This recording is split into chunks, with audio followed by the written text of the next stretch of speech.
دادستانی ناحیه واسه امید امینجانزاده 24 ساله رو پس از با کار زدن مهراج صلاح‌الدینوف 38 ساله دستگیر کرد. امید امینجانزاده دارای رتبه لتینانتی کلان بود و به حیث ناظر منطقوی در شعبه وزارت کارهای داخلی ناحیه واسه خدمت میکرد. با گفته یک منبع از دادستان منطقه کلوب که از رفت تفتیشات آگاه است، بدون بردن نامش روز 7 سپتامبر در صحبت با رادیو آزادی گفت که در روز 31 آگوست در ساعت‌های 10 صبح درگیری بین مهراج صلاح‌الدینوف و امید امینجانزاده رخ داده است. وقتی مهراج صلاح‌الدینوف با ماشین ناظر میلیسا برمیخورد و بر راننده ماشین میگوید که ماشین را خوب راند، با همین بینشان بحث میشود و امید امینجانزاده مهراج صلاح‌الدینوف را به زمین‌های جدمم عبدالرحمن برده با کارت میزند و از آنجا گرفته به بیمارستان برده میماند و خودش از بیمارستان میرود. وقتی طبیبان میبینند که زخمش بسیار وزمین است، به میلیسا و پروکراتوره خبر میکنند.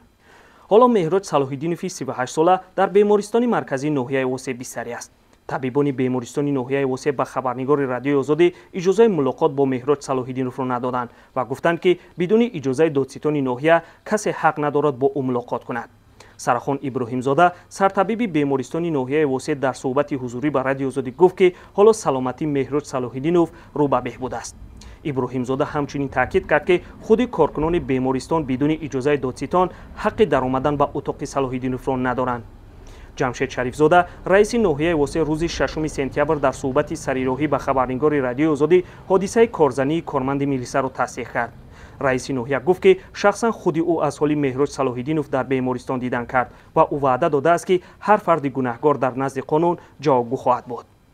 حاضر همه کار را پروکرور دیده ایستاده است. پروکرور ناحیه بسیار انسانی خوب است و آن کارمند میلیسا را به حبس گرفته است و کسی باشد نباشد در نزد قانون جواب خواهد گفت رئیس ناحیه در صحبتی سریراهی. اما دقیق معلوم نیست که حالا نسبت امید امینجانزاده با کدام ماده پرونده باز شده است.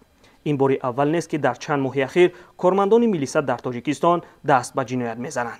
ماه ایون دادستان کل تاجیکستان اکمل یوسفزاده پالکونیک میلیسا و یاور سردار ریاست مبارزه با جنایت‌های سازمان یافته وزارت کارهای داخلی را با گمان آدمربایی بازداشت کرده بود. محمود جان رحمتزاده، آزادی، ناحیه واسه.